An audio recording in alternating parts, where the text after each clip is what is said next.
दोस्तों, आज का वीडियो शुरू करने से पहले मैं आपसे एक रिक्वेस्ट करना चाहता हूं और एक बात भी आपको बताना चाहता हूं कि प्लीज़ इस चैनल को सब्सक्राइब करें, ज़्यादा से ज़्यादा लोगों को शेयर करें, क्योंकि आने वाले टाइम ये चैनल बहुत पॉपुलर होने वाला है। इसमें बहुत सारे इन्वेस्टमेंट की मेरी बात हो रही है, कई लोग इसमें इन्वेस्टमेंट करने वाले। इसमें चैनल पे आपको कई तरीके के ऑफ़र मिल सकते हैं, आपको प्राइज़ मिल सकते हैं।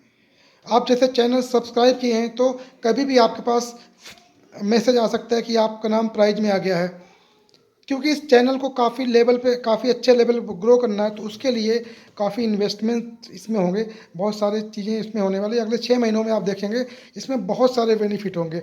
हो सकता है आपको इस चैनल थ्रू आपकी लाइफ बिल्कुल चेंज हो जाए, आपको जॉब का ऑफ़र आ जाए कहीं अच्छी जगह से, क्योंकि हम आपको सारी इन्फॉर्मेशन देंगे। जैसे कि आपको पॉलिटिकल इन्फॉर्मेशन, न्यूज कोई भी है, कहीं जॉब निकल रही है, किस संबंधी जॉब, क्या क्वालिफिकेशन आपकी, किसके हिसाब से जॉब है, एजुकेशन संबंधी सारी जानकारियाँ आपको इस चैनल में 6 महीने के अंदर अवेलेबल होंगी।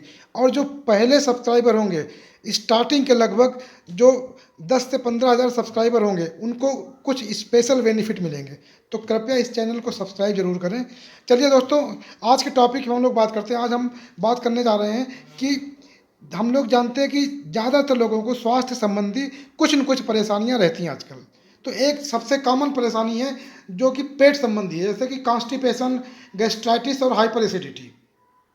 हम लोग जानते हैं दोस्तों, हम में से ज़्यादातर लोगों को, जैसे हर दूसरे तीसरे आदमी को गैस की या हाइपर एसिडिटी की या हाइपर एसिडिटी हो गया, कॉन्स्टिपेशन हो गया, इन सब की प्रॉब्लम रहती है। तो हम लोग उसके लिए कई तरीके की मेडिसिन लेते हैं। और जब गैस की समस्या होती है तो उसकी वजह से ब्लड प्रेशर की भी बहुत समस्या आती है। अक्सर आपने देखा होगा कि जब लोग 40 की एज पार पार करते हैं तो उनको ब्लड प्रेशर की समस्या आ जाती है, हाई ब्लड प्रेशर हो जाता है।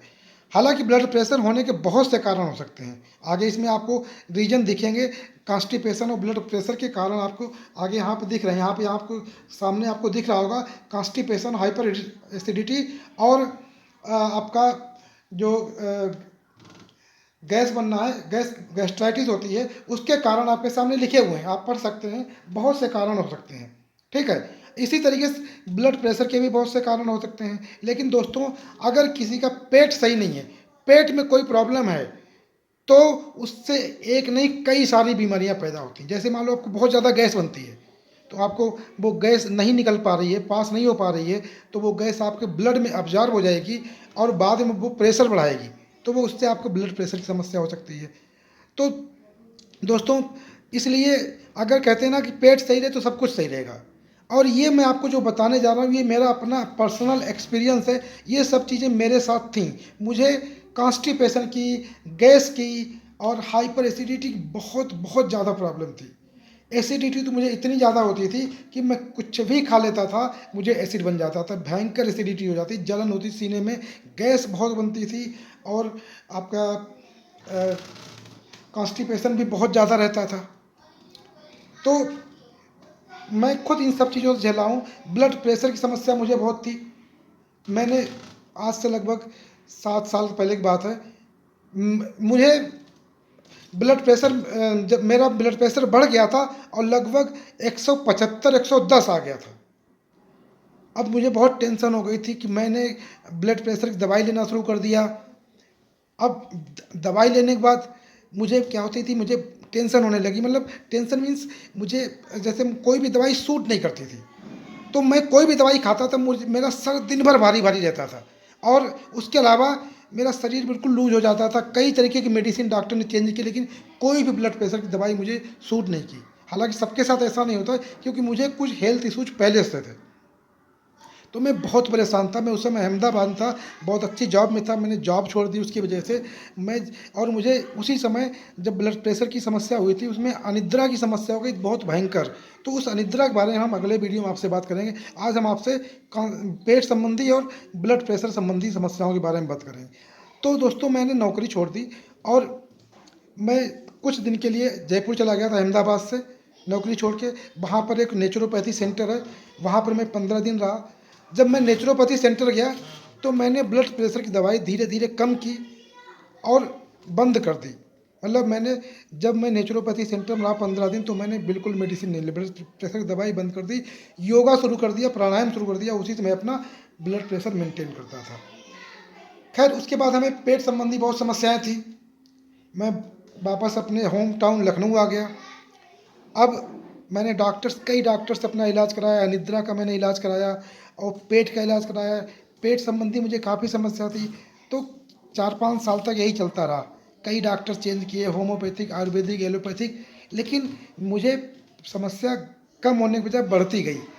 और अब से 2 साल पहले मुझे इतनी ज़्यादा समस्या थी उसकी पेट संबंधी, ब्लड प्रेशर तो मेरा मेंटेन हो गया था। मैंने योगा करके प्राणायाम एक्सरसाइज करके मैं मेंटेन कर लिया था मैंने, लेकिन पेट की समस्या मेरी ख़त्म नहीं हो रही थी। बहुत समस्या थी मुझे।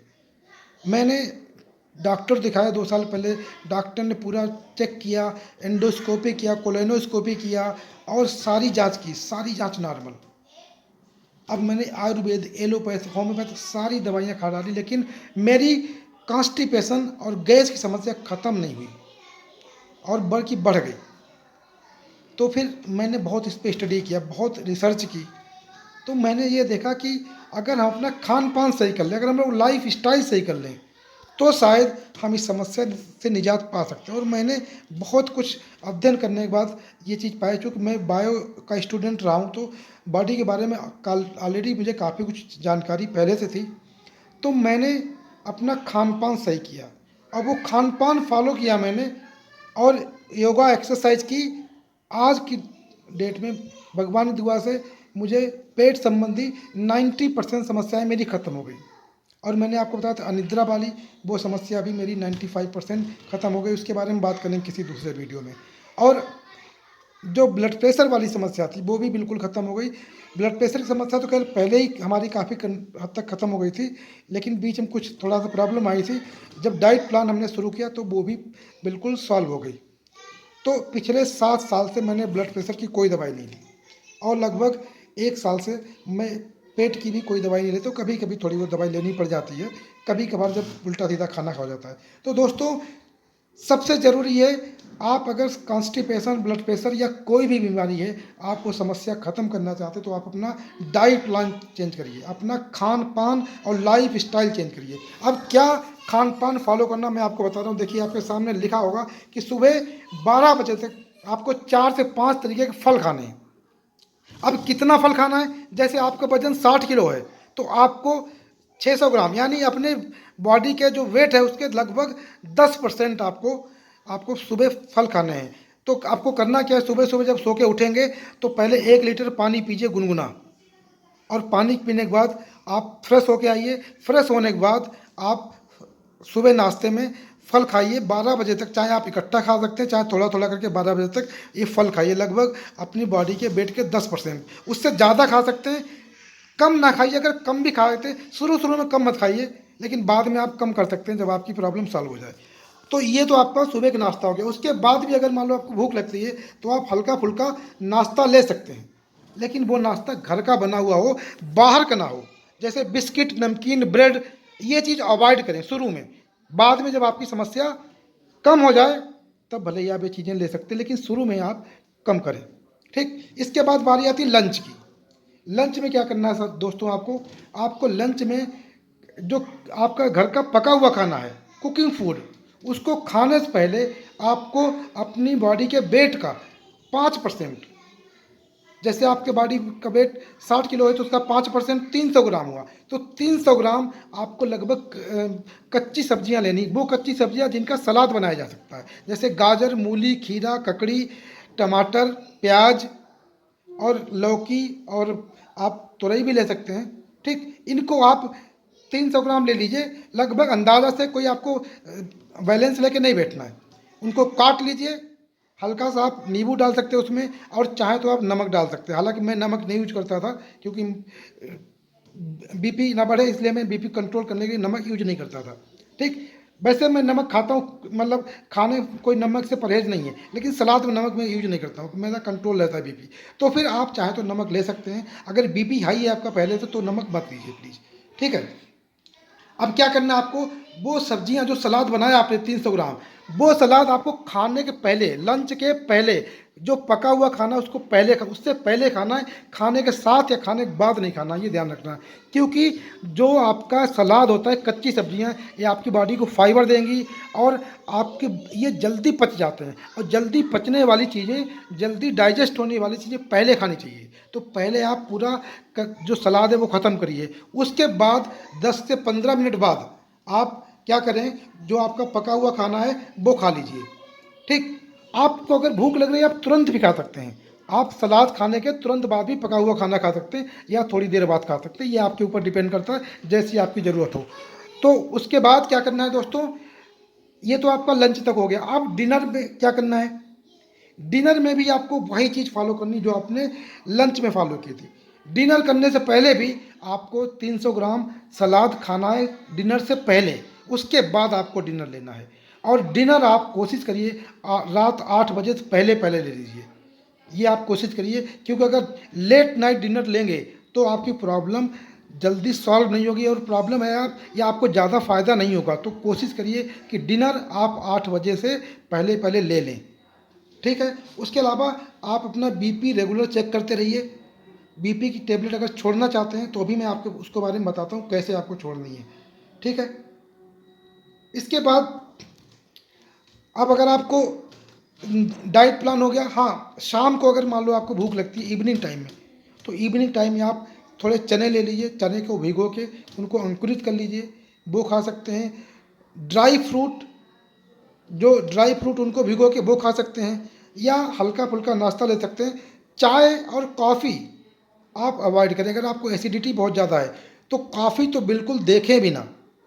चाय आप ले सकते हैं शुरू में, तो अगर आप एसिडिटी बहुत ज़्यादा तो चाय बिल्कुल बंद कर दीजिए।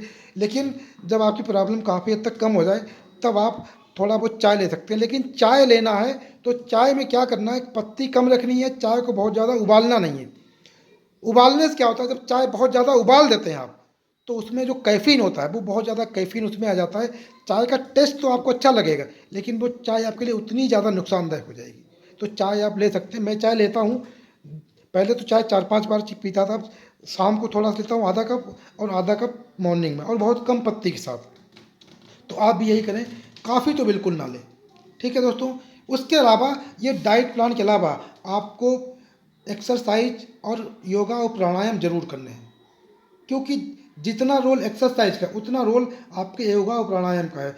आप 1 घंटा दोस्तों आपको अपनी लाइफ में अपने लिए 1 घंटा जरूर निकालना है।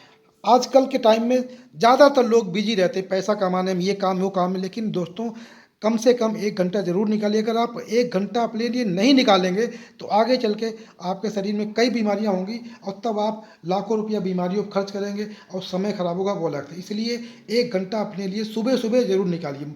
अर्ली मॉर्निंग उठिए और 1 घंटा एक्सरसाइज और प्राणायाम। एक्सरसाइज में स्ट्रेचिंग एक्सरसाइज कर सकते हैं, साइकिलिंग कर सकते हैं, वॉक कर सकते हैं आधा घंटे। उसके बाद आप प्राणायाम जैसे अनुलोम विलोम, कपालभाति और भ्रामरी प्राणायाम, ये 3 प्राणायाम ले लीजिए। 10-10 मिनट या 15-15 मिनट आप कर लीजिए। अनुलोम विलोम एक ऐसा प्राणायाम है जो आपकी पूरी बॉडी को सही करता है। उसके फायदे आपको सामने दिख रहे होंगे लिखे हुए। अनुलोम विलोम से मेरी बहुत सारी समस्याएं दूर हुई, और ये बहुत ही फायदेमंद चीज़ है अनुलोम विलोम। और कपाल भाती आपके पेट की समस्या के लिए सही है। अनुलोम विलोम तो हर समस्या के लिए सही है, ब्लड प्रेशर हो, अनिद्रा हो, हर चीज़ के लिए सही है। और भ्रामरी प्राणायाम की भी बहुत फायदेमंद है। ठीक, उसके अलावा अगर आपका बीपी ज़्यादा है तो आप एक काम और कर सकते हैं कि आप एक बाल्टी ले लीजिए, जैसे आप तस्वीर देख रहे होंगे सामने, एक बाल्टी ले लीजिए, उसमें पानी भर लीजिए। पानी में इमर्सन रॉड डाल के उसको गर्म कर लीजिए, हल्का गर्म कर लीजिए, गुनगुना टाइप का। और उसमें दोनों पैर, जैसे देखिए फोटो में, इस तरीके दोनों पैर डाल के बैठ जाइए। और कुछ आप चाहे तो टॉवल वगैरह आप लपेट सकते हैं, या नहीं भी लपेटे तो चलेगा, लेकिन सर पे एक भीगा भीगा हुआ टॉवल रख ले। 15 से 20 मिनट आप बैठिए सोने से पहले रात में। आपकी ब्लड प्रेशर की समस्या, मान लो बहुत ज़्यादा ब्लड प्रेशर बढ़ा हुआ है, तब आप इसको फॉलो कर सकते हैं। आप देखेंगे मान लो ज़्यादा ब्लड प्रेशर है तो आपका 15-20 मिनट के अंदर आपका ब्लड प्रेशर 20 से 30 यूनिट कम हो जाएगा। जैसे मान लो 170 है तो घट के 140-150 तक आ जाएगा, ये करने के बाद। ठीक है दोस्तों, इसके बाद अगर आपको बहुत ज़्यादा एसिडिटी है हाइपर एसिडिटी, बहुत सीने में जलन है, तो उसमें एक होम रेमेडी आपके सामने दी हुई है, ये कर सकते हैं। मुझे एसिडिटी की इतनी समस्या थी कि मैं कुछ भी खा लेता, दाल चावल रोटी, कुछ भी खा लूँ, खिचड़ी खा लूँ, कुछ भी खा लूँ, मुझे एसिडिटी तो होनी तय थी। बिना एसिडिटी टेबलेट लेके मुझे मेरा काम ही नहीं चलता था, और सीने में जलन, बहुत दिक्कत थी मुझे। तो जब मैंने ये डाइट प्लान शुरू किया और ये होम रेमेडीज़ जो मैं आपको बताने जा रहा हूँ, ये मैंने शुरू की, तो एसिडिटी की समस्या, कॉन्स्टिपेशन की समस्या, गैस की समस्या 90% मेरी लगभग ख़त्म हो गई। थोड़ी बहुत कभी कभी हो जाती है, बाकी 90% ख़त्म हो गई। तो ये होम रेमेडी क्या है, इसमें आपको धनिया लेना, धनिया का बीज, जीरा जो सब्जी में पड़ता है वो लेना है, और सौंफ लेनी है जो पतली वाली, जो खाने के बाद खाते हैं, और मिश्री लेनी है। ये सब मार्केट में आपको मिल जाएगा।